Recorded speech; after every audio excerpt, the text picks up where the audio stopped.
Good morning class. आप सब लोगों का स्वागत है आपके अपने YouTube channel maths with Prince sir. आज हम इसमें स्टार्ट करने जा रहे हैं एडवांस का एक बहुत इंपॉर्टेंट टॉपिक, जियोमेट्री ज्यामिति। देखिए ध्यान देना, एसएससी एग्जाम या मैं कोई भी गवर्नमेंट एग्जाम की बात करूं तो ज्योमेट्री हमारे पास बहुत ज्यादा इंपॉर्टेंट चैप्टर है।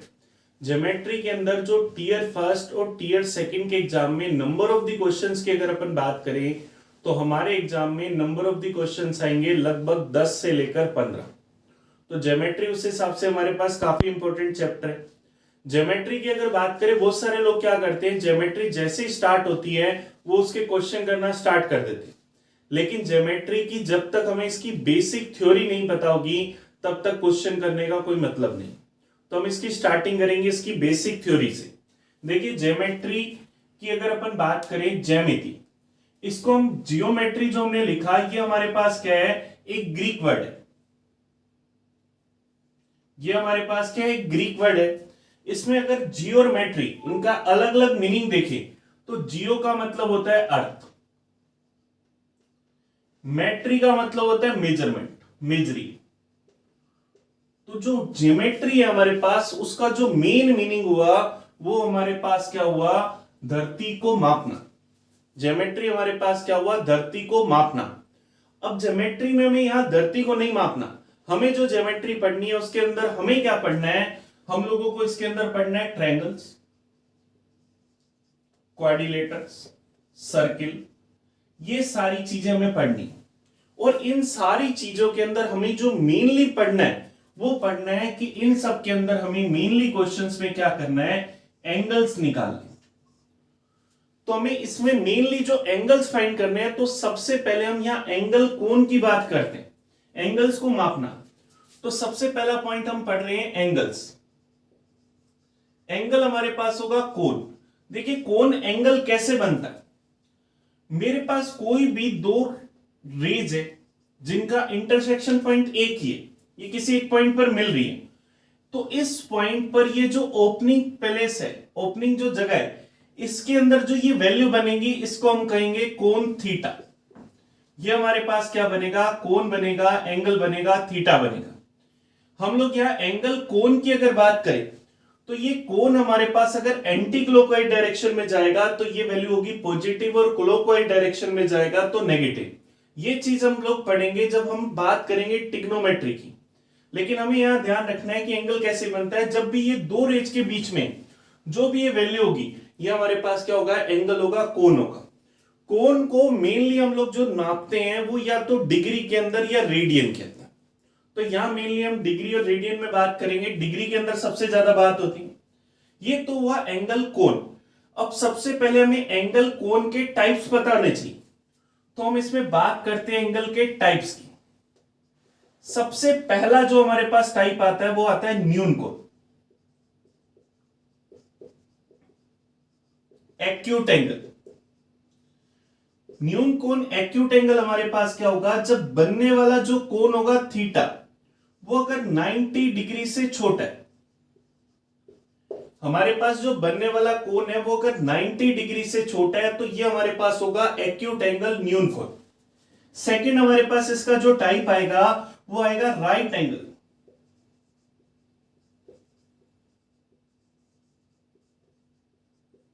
समकोण। राइट एंगल समकोण कब होगा, जब हमारे पास जो बनने वाला एंगल होगा वो थीटा बराबर होगा 90 डिग्री। दोनों जो लाइन है वो एक दूसरे के परपेंडिकुलर होंगी, तब हमारे पास जो एंगल बनेगा वो बनेगा राइट एंगल समकोण। फिर थर्ड हमारे पास इसमें बनेगा अधिक कोण। अधिक कोण हमारे पास होगा ऑब्ट्यूस एंगल। ऑब्ट्यूस एंगल, अधिक कोण क्या होगा, जब बनने वाला जो कोण है वो 90 डिग्री से तो बड़ा लेकिन 180 डिग्री से छोटा हो, तो वो हमारे पास क्या कहलाएगा, ऑब्ट्यूस एंगल, अधिक कोण। फिर नेक्स्ट फोर्थ इसका जो हमारे पास टाइप आएगा वो आएगा सरल कोण, स्ट्रेट एंगल।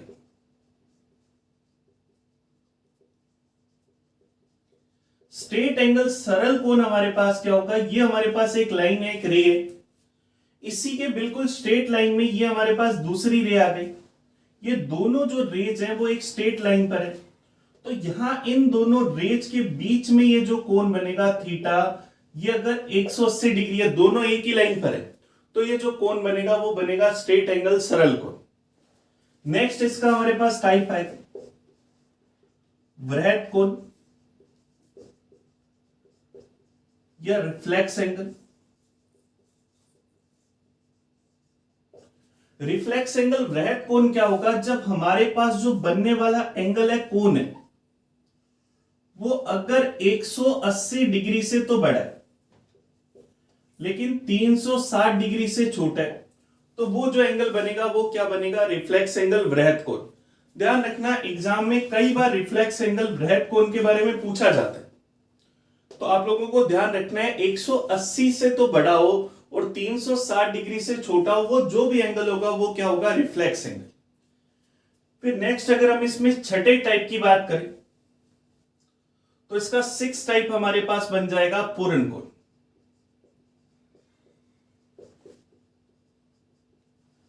कंप्लीट एंगल,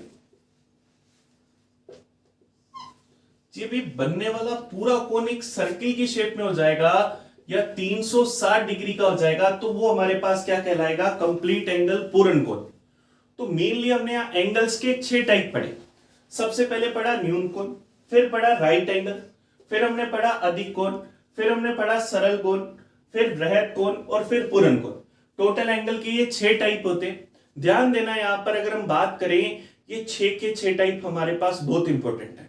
आप सब लोगों में से बहुत सारे लोगों को ये चीजें पता भी होगी और उन लोगों को लग रहा होगा कि सर तो बिल्कुल ही बेसिक बातें बता रहे, लेकिन ध्यान रखना ये बेसिक चीजें बहुत इंपॉर्टेंट है। हमें इसमें सबसे पहले ट्रायंगल पढ़ना है, लेकिन ट्रायंगल पढ़ने से पहले हमें उसमें जो एंगल फाइंड करना है उनके बारे में पता होना चाहिए। तो सबसे पहले हमने एंगल के ये 6 टाइप पढ़े, अब अपन इन एंगल्स का रिलेशन पढ़ रहे हैं, तो मैं इसे क्लियर कर रहा हूं। अब हम इसमें पढ़ने जा रहे हैं रिलेशनशिप बिटवीन एंगल्स। अभी तक हमने एंगल के 6 टाइप पढ़े, अब हम इसमें पढ़ते हैं relationship between angles.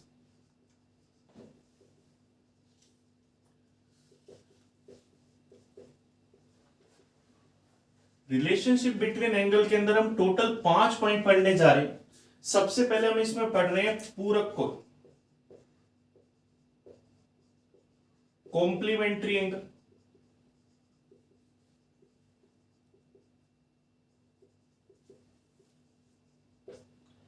Complementary angle पूरक कोण की अगर हम बात करें, जब बनने वाले दोनों एंगल्स का सम 90 डिग्री होगा, दो रेज के बीच में बनने वाले दो कोनों का सम अगर 90 डिग्री होगा तो वो एक दूसरे के पूरक कोण होंगे। जैसे हमें बोल दिया गया कि 30 डिग्री का पूरक कोण बताओ, तो दोनों का सम होता है 90 डिग्री। एक एंगल अगर 30 डिग्री का है तो इसका पूरक कोण हमारे पास कितने डिग्री का आ जाएगा, 60 डिग्री का। सेकंड हमारे पास आ जाता है समपूरक कोण, इसको इंग्लिश में बोलते हैं सप्लीमेंट्री एंगल। अब सप्लीमेंट्री तो सबको पता होगा, आई भी होगी आप लोगों को, हो सकता है हम में से कुछ लोगों की आई हो। सप्लीमेंट्री संपूरक कोण, सप्लीमेंट्री एंगल हमारे पास क्या होंगे, जब दो कोनों का सम, दो रेखाओं के बीच में ये जो बने कोनों का सम अगर 180 डिग्री, तो ये क्या होंगे, एक दूसरे के संपूरक होंगे, सप्लीमेंट्री एंगल। थर्ड हम इसमें पढ़ने जा रहे हैं अल्टरनेट एंगल्स, एकांतर कोण।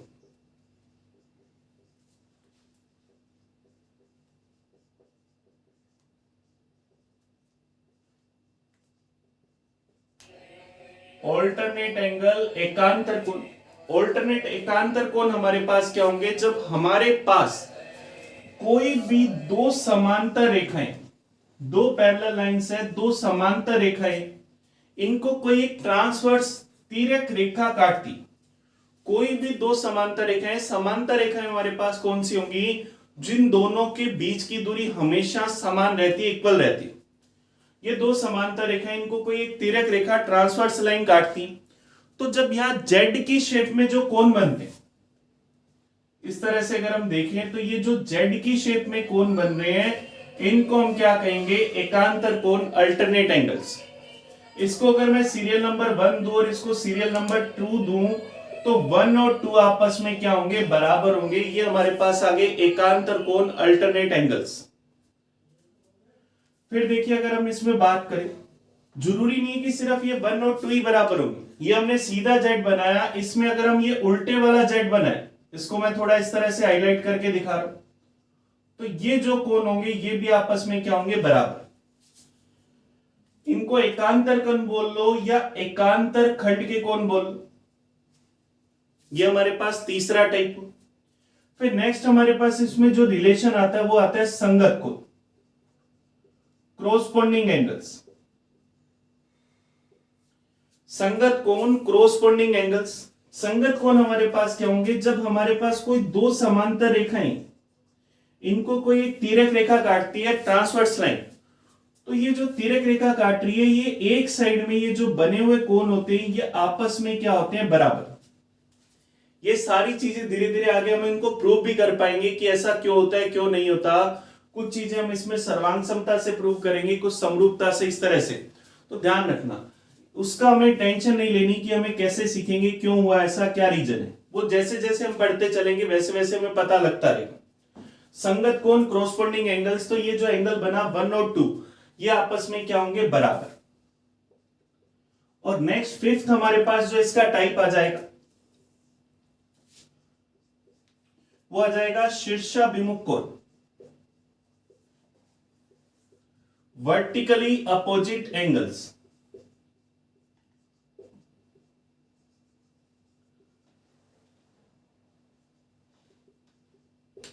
वर्टिकली अपोजिट एंगल हमारे पास शीर्षाभिमुख कोण।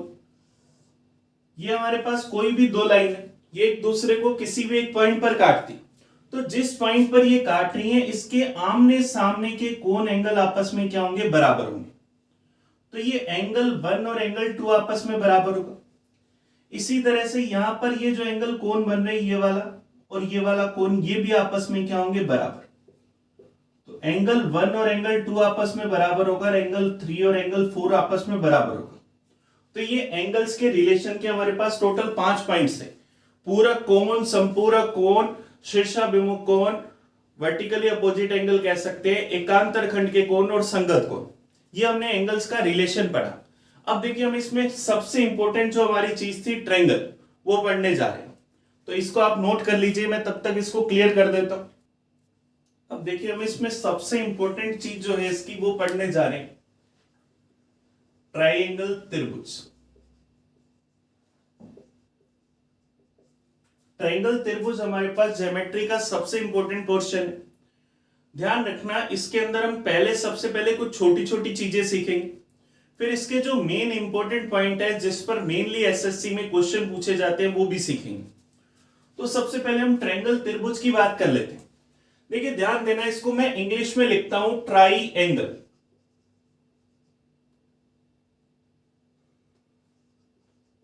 ट्राइएंगल। अब देखिए ट्राइएंगल, ट्राई का मतलब होता है 3, एंगल हमारे पास क्या होंगे, कोण। तो त्रिभुज ट्रायंगल के अंदर हमारे पास क्या होंगे, 3 कोण, 3 कोने। फिर अगर इसको हिंदी में लिखे, हम इसको लिखते हैं त्रिभुज। अब देखिए त्रि और भुज, इनका अगर अलग अलग मीनिंग देखा जाए तो त्रि का मतलब होता है 3, भुज का मतलब क्या होता है, भुजाएं।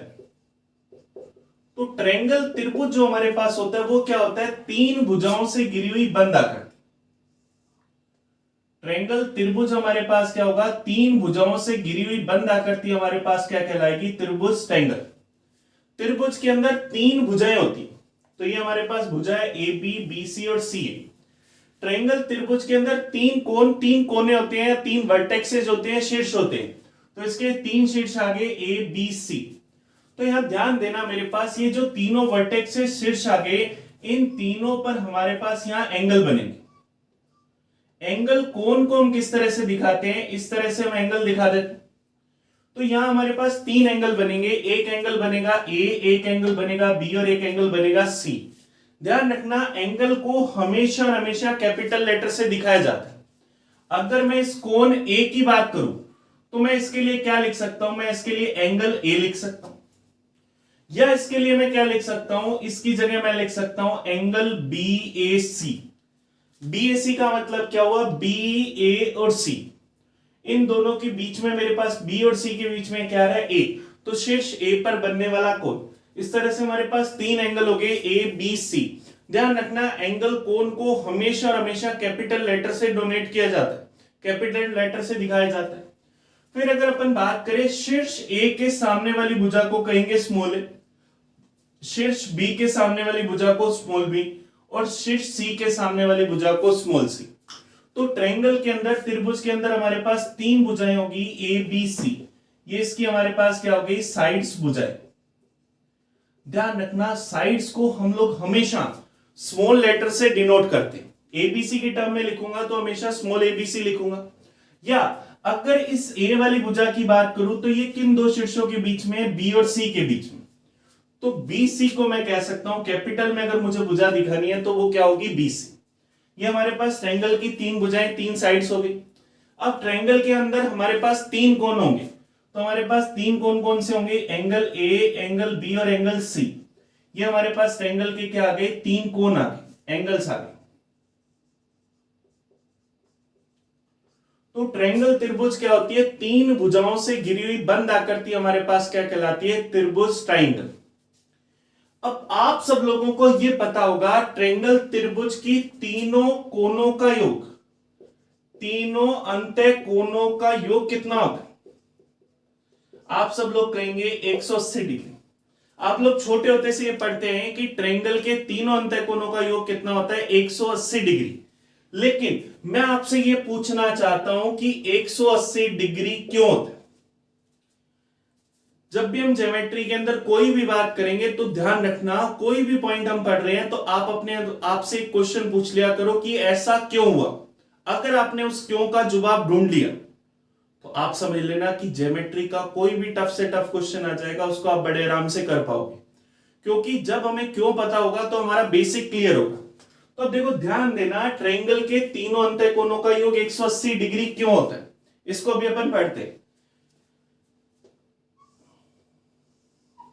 इसके लिए मैं पहले वाला सब क्लियर कर रहा हूं और इसी के साथ साथ में आपको याद दिलाना चाहता हूं कि हमने अभी जो पढ़ा था उसमें एक छोटा सा पॉइंट पढ़ा था हमने, एकांतर खंड के कोण, अल्टरनेट एंगल्स। याद होंगे अभी आपको, नहीं याद तो मैं इसको यहां पर साइड में आपको बनाकर दिखा देता हूं। एकांतर कोण कौन से होते हैं, जब दो समांतर रेखाओं को एक तिर्यक रेखा काटती है तो ये जो जेड की शेप में कोण बनेंगे ये क्या होंगे, एकांतर खंड के कोण, और ये एंगल्स आपस में क्या होते हैं, बराबर।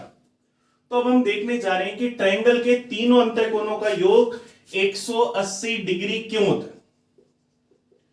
कोई भी अगर एक ट्रायंगल है ABC, उसके तीनों इंटीरियर एंगल का सम 180 डिग्री क्यों होगा। तो हम एक थोड़ा सा बड़ा त्रिभुज बना लेते हैं। ये हमारे पास एक ट्रायंगल है ABC। अब हम प्रूव करने जा रहे हैं कि इसके तीनों अंत्य कोणों का योग 180 डिग्री क्यों है। तो देखो ध्यान देना, मैं क्या करता हूं, शीर्ष A से BC के समांतर एक लाइन खींचता हूं, शीर्ष A से BC के समांतर एक रेखा खींचता। अब मुझे बताओ यहां पर ये जो बनने वाला एंगल है, ये एंगल हमारे पास B1 है। तो मुझे बताओ जब ये समांतर रेखाएं हैं तो ये जो बनने वाला कोण होगा ये भी क्या होगा, B होगा, क्योंकि ये एकांतर खंड के कोण है। फिर हमारे पास ये जो बनने वाला एंगल है, ये एंगल हमारे पास क्या, C1 है। तो मुझे बताओ ये जो एंगल बनेगा, ये एंगल हमारे पास क्या, C होगा क्या, क्योंकि ये भी क्या एकांतर खंड का कोण है, जेड की शेप में बन रहा है। ये दो समांतर रेखाएं हैं और उनको ये ट्रांसवर्स लाइन काट रही है, तो ये जो जेड की शेप में कोण बना ये भी हमारे पास क्या, C हुआ। और ये एंगल हमारे पास क्या है, A। ये तीनों एंगल क्या एक लाइन के एक ही साइड में आ गए क्या। और अभी हम लोगों ने पढ़ा था सरल कोण, स्ट्रेट एंगल। स्ट्रेट एंगल हमारे पास कितने डिग्री का होता है, 180 डिग्री का। तो ये तीनों मिलकर क्या एक स्ट्रेट एंगल सरल कोण बना रहे हैं। तो इसलिए हमारे पास क्या हुआ, ट्रायंगल के तीनों अंत्य कोणों का योग क्या हुआ, 180 डिग्री। हमने सबसे पहले ट्रायंगल त्रिभुज देखा कि त्रिभुज होता क्या है, ट्रायंगल, तीन कोण होते हैं उसमें, त्रिभुज तीन भुजाएं होती है उसमें। सबसे पहला पॉइंट हमने सीख लिया कि ट्रायंगल के तीनों अंत्य कोणों का योग कितना होता है, 180 डिग्री। अब हम इसमें दूसरा पॉइंट सीखने जा रहे हैं। देखिए ध्यान देना, हम सबसे पहले यहां छोटे छोटे 5-7 पॉइंट सीखने जाएंगे, जो सीखेंगे उसके बाद हम इसमें मेन जो इसके टॉपिक्स है वो पढ़ेंगे। ट्रायंगल के अंदर मेनली हम लोग इसमें कुछ सेंटर्स पढ़ेंगे, orthocentre, incentre, circumcentre, gravity centre. इसके साथ साथ हम इसमें पढ़ेंगे सर्वांग समता और समरूपता। लेकिन उससे पहले हम ये ट्रायंगल के बेसिक पॉइंट्स पढ़ेंगे। देखिए दूसरा पॉइंट अपन देखते हैं। ये हमारे पास एक कोई ट्रायंगल ए बी सी, मैंने क्या करा, इसकी बीसी भुजा को आगे किसी पॉइंट डी तक बढ़ा दी। इसकी भुजा बीसी को आगे किसी डी पॉइंट तक बढ़ा दिया। तो यहां जो ये एंगल बन रहा है अल्फा, मुझे इस अल्फा कोण की एंगल की वैल्यू चाहिए कि क्या होगी। इस एंगल अल्फा कोण को हम बोलेंगे बाह्य कोण, एक्सटीरियर एंगल। बाह्य कोण, एक्सटीरियर एंगल, ये हमारे पास है। ध्यान देना यहां पर अल्फा हम कैसे निकालेंगे। मुझे बताओ ये बी सी डी, ये एक सरल रेखा है क्या? ये एक स्ट्रेट लाइन है। ये एंगल अगर अल्फा है तो क्या मैं ये कह सकता हूं कि ये एंगल 180 डिग्री माइनस अल्फा होगा? क्योंकि एक सरल रेखा पर बना हुआ जो कोण होता है उनका जो सम होता है वो क्या होता है 180 डिग्री। तो बाहर वाला अगर एंगल अल्फा है तो अंदर वाला एंगल क्या 180 डिग्री माइनस अल्फा होगा। और अभी हम पढ़कर आए कि ट्रायंगल के तीनों अंत्य कोणों का योग कितना होता है 180 डिग्री। ये वाला एंगल हमारे पास ए है और ये वाला एंगल अगर बी है, तो इन तीनों का sum angle A plus angle B plus 180 degree minus alpha, इन तीनों का जो सम है वो क्या 180 डिग्री के बराबर होगा। तो 180 से 180 कैंसिल, तो यहां से अल्फा की वैल्यू क्या आ गई angle A plus angle B. तो ध्यान रखना एक्सटीरियर एंगल, ये जो बाह्य कोण है ये हमेशा और हमेशा क्या होगा अंतः अभिमुख कोणों के योग के बराबर होगा, equal to sum of interior opposite angles. बाह्य कोण हमेशा अंतः अभिमुख कोणों के योग के बराबर होगा। तो एंगल अल्फा की जो वैल्यू होगी वो एंगल ए प्लस बी के बराबर होगी। तो हम क्या कह सकते हैं कि हमारा जो बाह्य कोण होगा वो बराबर होगा अंतः अभिमुख कोणों के योग के।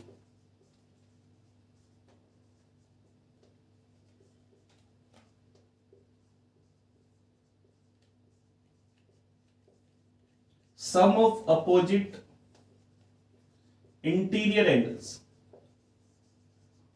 Sum of opposite interior angle अंतः अभिमुख कोणों के योग के बराबर होगा। अगर मुझे ये वाला एंगल अल्फा चाहिए तो इसके साथ के शीर्ष वाले एंगल को छोड़ दो, बचे हुए दोनों एंगल्स के सम के बराबर होगा। जैसे देखिए अगर अपन इसी को क्लियर करके एक और ट्रायंगल बनाए यहां पर,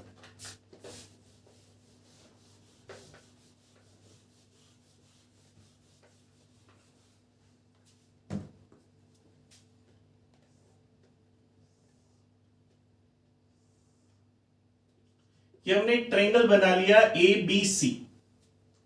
इसकी भुजा बीसी को आगे बढ़ा दी, इसकी भुजा सीए को आगे बढ़ा दी और इसकी भुजा ए बी को आगे बढ़ा दी। तो यहां सी को जब आगे बढ़ाया, ये वाला अगर हमें एंगल चाहिए तो इसके साथ वाले इस कोण को छोड़ दो, बचे हुए दोनों एंगल कौन से हैं ए और बी। तो बाह्य कोण सी की वैल्यू किसके बराबर होगी ए और बी के बराबर। फिर अगर मुझे ये वाला बाह्य कोण चाहिए तो ये वाला बाह्य कोण मेरे पास क्या होगा किसके बराबर होगा, शीर्ष ए वाले कोण को छोड़ दो बी और सी के बराबर, बी और सी के सम के बराबर। फिर देखिए अगर हमें ये वाला एंगल चाहिए तो ये बी वाला कोण छोड़ दो, ए और सी एंगल के सम के बराबर होगा, कहा जा सकता है। अब किसी के मन में ये आ रहा होगा कि सर हमने ये भुजाएं बीसी ऐसे बढ़ाई, एसी को सीए को ऐसे बढ़ाया, हम ऐसे भी तो कर सकते थे कि इसको यहां पर बढ़ा लेते। बिल्कुल बढ़ा सकते थे, तो बिल्कुल बढ़ा सकते, तो ये वाला जो कोण बनेगा सी पर बाय वो भी क्या होगा ए और बी के बराबर कहा जा सकता है। क्या? क्योंकि हम लोग अभी पढ़ कर रहे हैं कि वर्टिकली अपोजिट एंगल आपस में क्या होते हैं बराबर। तो ये दो रेखाएं, इनमें आमने सामने के कोण क्या होंगे बराबर, तो कंफ्यूज होने की जरूरत नहीं। अब ध्यान रखना इसी में कई बार आपसे एक्सटीरियर एंगल पर एक क्वेश्चन पूछ लिया जाता है। आपसे ये पूछ ले कि बताओ किसी भी ट्रायंगल की, किसी भी ट्रायंगल के, किसी भी त्रिभुज के तीनों बाह्य कोणों का योग।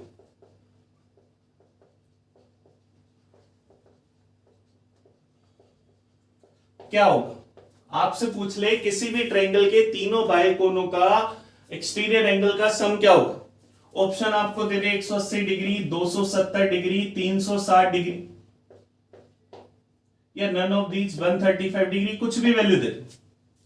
तो देखो ध्यान देना, अगर अपन इन तीनों बाह्य कोणों की बात करें, इसको मैं क्लियर कर देता हूं। इन तीनों बाह्य कोणों की बात करें, अगर इनका सम देखें तो ध्यान देना, ये वाला एंगल क्या है? a plus B. ये वाला एंगल हमारे पास क्या है? b plus C. और ये वाला एंगल हमारे पास क्या है? a plus C. तो देखिए ध्यान देना, अगर हम इसको लिखें angle a plus angle b plus angle c, इन तीनों के एक साथ लिख लें और बचे हुए जो एंगल्स हैं उनको भी एक साथ लिख लें, तो हमारे पास क्या दो बार एंगल ABC आ गई। ABC क्या? ट्रायंगल के तीनों अंतःकोण है। ट्रायंगल के तीनों अंतःकोणों का योग क्या होता है? 180 डिग्री। तो 180 डिग्री प्लस 180 डिग्री, ट्रायंगल के तीनों बाह्य कोणों का सम कितना आ जाएगा? 360 डिग्री। ये हमारे पास आ गया। बाह्य कोण एक्सटीरियर एंगल पर ध्यान रखना, बहुत अच्छे अच्छे क्वेश्चन बनते हैं। जैसे इसी पर बेस हम एक छोटा सा क्वेश्चन देखने जा रहे हैं, इसको मैं क्लियर कर रहा हूं।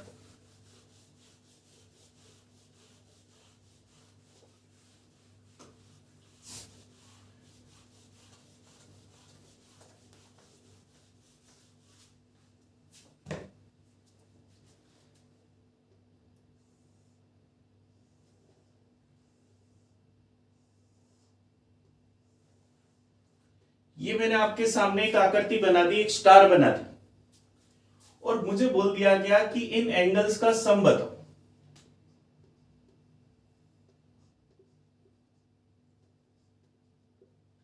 आपको एक छोटी सी इमेज दे दी और बोला इसमें एंगल 1, एंगल 2, एंगल 3, एंगल 4 और एंगल 5, इन पांचों एंगल्स का सम बताओ कि कितना होगा। और इसके जो ऑप्शन होंगे वो होंगे 180 डिग्री, 270 डिग्री, 360 डिग्री, इस तरह से। अब बहुत सारे लोग तो इस आकृति को देखकर ही क्या करते हैं? आइडिया लगाते हैं कि यार 5 कोण है और ये इस तरह से बन रहे हैं, ये छोटे छोटे 5 ट्रायंगल बन रहे हैं, ये जो साइड में बन रहे, इन पांचों ट्रायंगल्स के एंगल का सम तो हमारे पास 180 से तो ज्यादा होगा, इसका मतलब 360 होना चाहिए, और वो 360 पर आंसर टिक कर देते, जो कि बिल्कुल गलत आंसर है। ध्यान देना, जैसे इस आकृति में बोला गया कि इन बाह्य कोणों का ये जो एंगल्स बन रहे हैं 1 2 3 4 5, इनका सम चाहिए कि क्या होगा। तो देखिए ध्यान देना, हम यहां पर एक छोटी सी डायग्राम को इसको हाईलाइट कर रहा हूं।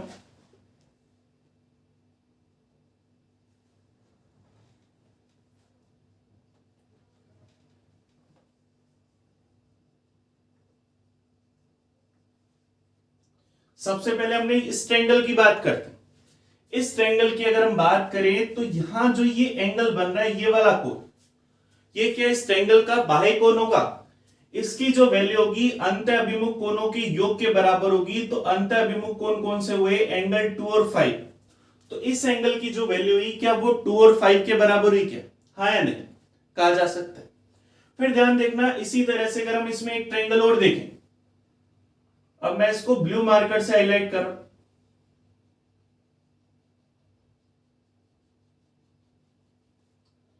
अब अगर हम इस वाले ट्रायंगल की बात करें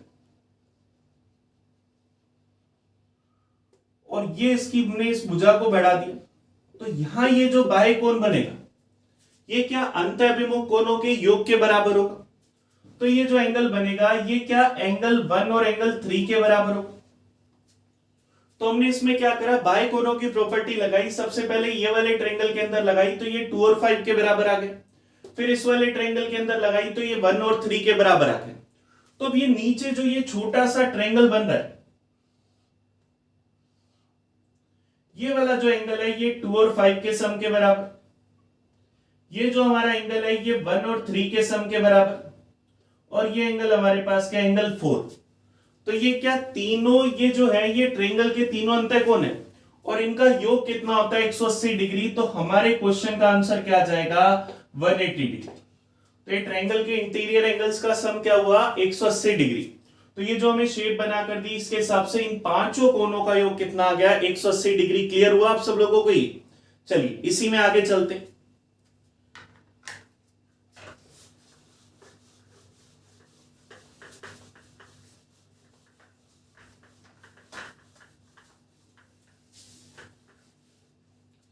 अब देखिए इसमें हम एक छोटा सा पॉइंट और सीखने जा रहे हैं। थर्ड पॉइंट, सबसे पहला पॉइंट हमने सीखा कि ट्रायंगल के तीनों अंतः कोणों का योग 180 डिग्री होता है। दूसरा पॉइंट हमने यहां पर सीखा कि जो बाह्य कोण होता है वो अंतःअभिमुख कोणों के योग के बराबर होता है। अब हम इसमें तीसरा पॉइंट सीखने जा रहे हैं कि ट्रायंगल की किन्हीं भी दो भुजाओं का योग हमेशा और हमेशा तीसरी भुजा से ज्यादा होगा। ये हमारे पास कोई ट्रायंगल है एबीसी, शीर्ष ए के सामने वाली भुजा स्मॉल ए, शीर्ष बी के सामने की भुजा स्मॉल बी और शीर्ष सी के सामने की भुजा स्मॉल सी। यहां हम क्या कह रहे हैं, ट्रायंगल की किन्हीं भी दो भुजाओं का योग हमेशा और हमेशा तीसरी भुजा से बड़ा होता है। ए और बी का जो सम है वो क्या होगा, सी से बड़ा होगा। अब देखिए क्लियर है ये बात, समझ आई? अब जब मैं क्लास में ऐसी बात करता हूं तो सब लोग बोलते हैं हाँ सर क्लियर है, बिल्कुल समझ आया। लेकिन जब मैं उनसे पूछता हूं कि ये बताओ ऐसा क्यों, तब सब लोग मेरी ओर देखने लग जाते हैं कि सर आप ही बताओ। तो देखो अपन अब इस क्यों का रीजन सीखते हैं कि ऐसा क्यों। ध्यान देना, अगर अपन एक छोटा सा एग्जांपल कि हमारे पास एक ए बी लाइन है, इसकी जो लंबाई है हमारे पास वो अगर हमें दे रखी है 9 सेंटीमीटर। एक ए बी लाइन है, इसकी लंबाई हमें दे रखी है 9 सेंटीमीटर। अब इसी लाइन पर मैं कोई एक पॉइंट सी ले लेता हूं, हो सकता है वो इसको 4 और 5 में बांटे, ये दूरी 4 हो ये 5 हो। तो हमने ऐसा मान लिया कि यहां सी कोई पॉइंट है इस लाइन ए बी के ऊपर ही, वो चाहे यहां हो चाहे यहां हो चाहे यहां हो।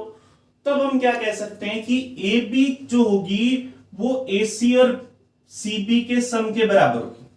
देखो ध्यान से समझना, ये मेरे पास पूरी लाइन है ए बी 9 सेंटीमीटर। इस ए बी लाइन पर मैं कहीं भी कोई पॉइंट ले रहा हूं सी, तो ध्यान रखना कि ये जो सी पॉइंट अगर लूंगा तो क्या ए बी की लेंथ ए सी और सी बी की लेंथ के बराबर होगी, वो चाहे इस लाइन पर कहीं भी हो। लेकिन अगर इस सी पॉइंट को मैं इस लाइन के ऊपर कहीं भी ले लेता हूं, इस सी पॉइंट को इस लाइन के ऊपर कहीं भी ले लेता हूं और अगर मैं इनको इस तरह से मिला दूं, तब मैं क्या कह पाऊंगा कि ए सी और सी बी की जो वैल्यू इन दोनों का जो सम होगा वो हमेशा हमेशा क्या होगा, ए बी से बड़ा होगा। तो ट्रायंगल की किन्हीं भी दो भुजाओं का योग हमेशा तीसरी भुजा से ज्यादा होता है। ए बी का सम सी से ज्यादा होगा, बी और सी का सम ए से ज्यादा होगा और सी और ए का जो सम है वो बी से ज्यादा। ट्रायंगल की किन्हीं भी दो भुजाओं का योग हमेशा हमेशा क्या होगा, तीसरी भुजा से ज्यादा होगा। इसी तरह से ये पॉइंट से सी ऊपर लो चाहे नीचे लो कहीं कोई फर्क नहीं पड़ेगा। सेम इसी तरह से हम क्या कह सकते हैं, ट्रायंगल की किन्हीं भी दो भुजाओं का अंतर। चौथा पॉइंट हम इसमें सीख रहे हैं, ट्रायंगल की किन्हीं भी दो भुजाओं का अंतर हमेशा तीसरी भुजा से छोटा होता है। ट्रायंगल की किन्हीं भी दो भुजाओं का अंतर हमेशा और हमेशा तीसरी भुजा से छोटा होता है। ए और बी का डिफरेंस सी से छोटा होगा, बी और सी का डिफरेंस ए से छोटा होगा, सी और ए का डिफरेंस बी से छोटा होगा। ट्रायंगल की किन्हीं भी दो भुजाओं का अंतर हमेशा और हमेशा तीसरी भुजा से कम होगा। ध्यान रखना, जब मैं अंतर की बात कर रहा हूं तो इसके बाद दो स्ट्रेट लाइंस लगा रहा हूं। इन स्ट्रेट लाइंस को हम क्या बोलते हैं, मॉडुलस। मॉडुलस के अंदर चाहे पॉजिटिव वैल्यू हो चाहे नेगेटिव वैल्यू, बार हमेशा क्या आती है, पॉजिटिव वैल्यू। एक मंदिर की तरह काम करता है, आप चाहे पॉजिटिव एनर्जी से जाओ चाहे नेगेटिव एनर्जी से, जब बाहर आओगे तो एक बार के लिए पॉजिटिव होकर ही आओगे। तो ये हमने इसमें अभी टोटल 4 पॉइंट सीखे, ये चारों पॉइंट क्लियर है। चलिए आगे देखते हैं अब अपन इसमें। देखिए आगे अपन इसमें देखते हैं, जैसे हमारे पास कोई एक ट्रायंगल है ए बी सी, शीर्ष ए के सामने की भुजा स्मॉल ए, बी के सामने की भुजा स्मॉल बी और सी के सामने की भुजा सी। जैसा कि हम पढ़ चुके हैं अभी कि ट्रायंगल की किन्हीं भी दो भुजाओं का योग हमेशा तीसरी भुजा से बड़ा होता है। और इसी के साथ साथ हम ये पढ़ चुके हैं कि ट्रायंगल की किन्हीं भी दो भुजाओं का अंतर हमेशा तीसरी भुजा से छोटा होता है। ध्यान रखना, इस पर एक बार हमारे एग्जाम में एक बिल्कुल बेसिक सा क्वेश्चन आया हुआ है। रेलवे ने एक छोटा सा क्वेश्चन पूछा था, हमें कुछ वैल्यूज दे दी थी। जैसे अगर मैं आपके सामने लिखूं 3 4 5 3 5 8 5 12 13 5 12 और 14, ये हमें वैल्यूज दी थी और हमसे पूछ लिया कि बताओ इनमें से कौन सी ऐसी वैल्यू है जिससे कोई ट्रायंगल नहीं बन सकता। तो देखो ध्यान देना, ट्रायंगल बनाने के लिए हमेशा हमेशा ये दोनों रूल सेटिस्फाई होने चाहिए कि किन्हीं भी दो भुजाओं का योग हमेशा तीसरी भुजा से ज्यादा होना चाहिए और किन्हीं भी दो भुजाओं का अंतर हमेशा तीसरी भुजा से कम होना चाहिए। तो देखिए ध्यान देना, यहां पर इनमें से अगर अपन देखें 3 4 5, इनका 3 और 4 का जो सम है वो 7, 5 से बड़ा है। लेकिन अगर हम इसका सेकंड ऑप्शन देखें 3 और 5, इन दोनों का सम क्या है 8 और तीसरी भुजा भी क्या है 8। इसका मतलब ट्रायंगल की दो भुजाओं का योग तीसरी भुजा के बराबर है। अगर ऐसा है, ये बराबर आ रहा है, तो हमारे पास जो ट्रायंगल है वो बनेगा ही।